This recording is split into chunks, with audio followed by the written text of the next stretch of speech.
Hey guys, welcome back to another video of Tactim channel. Hope you guys having a nice day. In this video, I'm gonna walk through how can you create wave effect in Adobe Premiere Pro. So guys, to create wave effect, you need to just go to your effects and search for wave warp. And after clicking wave warp, here you can see this effect here. You need to just put it and drop it in the clip like this. And after that, here you can see there is a little wave here. You can edit this wave as you like. So to edit it, you need to just go to your effect controls, and as you can see, the wave warp effect is here.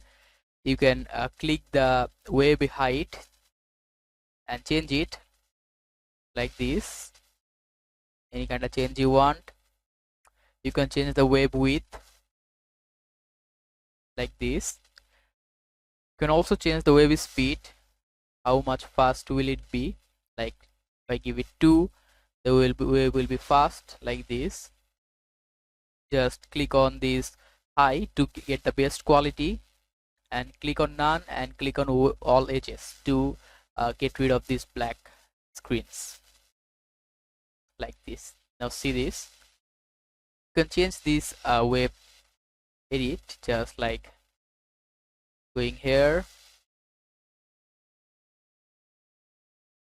changing these things. So guys, that's how you can create a wave effect in Adobe Premiere Pro. Hope you find this video helpful. If you have found this video helpful, then give a thumbs up and don't forget to subscribe to Tactim channel. Thank you so much for watching the video.